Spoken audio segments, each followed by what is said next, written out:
అమరావతి రాజధాని గుర్తుండిపోయేలా అందరూ చెప్పుకునేలా ప్రపంచమంతా ఆంధ్రప్రదేశ్ వైపు చూసేలాగా అమరావతి రాజధాని ఏర్పాటు చేయాలి, ఆ తరహాగా నిర్మించాలి అని చంద్రబాబు గారు ఒక లక్ష్యంగా పెట్టుకున్నారు. ఖచ్చితంగా చేస్తారు ఈసారి. లాస్ట్ టైం అయితే ఛాన్స్ లేదు కానీ ఈసారి చేస్తారు. ఎంతవరకు అయినా అవుతుంది ఈ టర్మ్లో.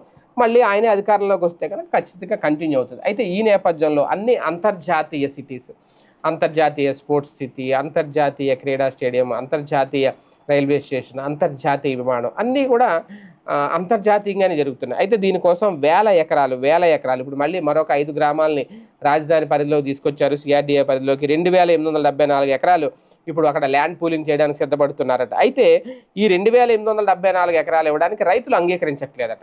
మరి అది ఎంతవరకు వాస్తవం తెలియదు. వైసీపీ అయితే ప్రధానంగా ఈ ఆరోపణ చేస్తోంది. రైతులు మాత్రం ఎందుకంటే చాలా వరకు ఇచ్చేశారు. ఇప్పుడు దాదాపుగా 34,000 ఎకరాలు సేకరించారు.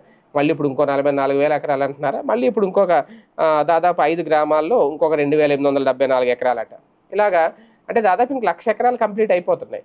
కాకపోతే కొంతమంది అంగీకరించట్లేదు అనేది. ఎందుకంటే మేము భూమిని నమ్ముకున్నాం, ఇక్కడ ఈ పంటల మీద ఆధారపడి జీవిస్తున్నాం. ఓకే, వీళ్ళకి కోట్ల రూపాయలు వస్తాయి ఇప్పుడు, కానీ తర్వాత ఏంటి మా పరిస్థితి అనేది కొంతమంది అయితే, అంటే కొంతమంది పంటలు పండించే భూమి ఇవ్వడానికి అంగీకరించరు. ఓకే, అభివృద్ధి కోసం ఇచ్చేవాళ్ళు కొంతమంది ఉంటారు. ఇస్తే రాజధాని వస్తుంది, అద్భుతమైంది, మన ప్రాంతం అభివృద్ధి చెందుతుంది.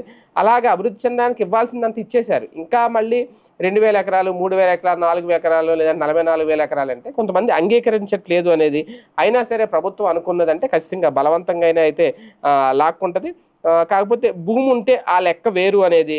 కొంతమంది ఇప్పుడు మూలపాడులో ల్యాండ్ పూలింగ్ కింద భూములు ఇచ్చేందుకు లేదు అంటూ కొంతమంది నినాదాలు చేస్తున్నారట. అంటే అలాగని చెప్పి ప్రభుత్వం వదులుతుందా? వాళ్ళకి ఏదో రకంగా నచ్చజెప్పో, ఏదో రకంగా ముట్టజెప్పో, ఏదో రకంగా అయితే వసూలు చేస్తారు. కాకపోతే చిన్న సన్నకారు రైతులు పొట్టగొడుతున్నారు ఈ ల్యాండ్ పూలింగ్ పేరుతో అనేది ఒక ఆరోపణ.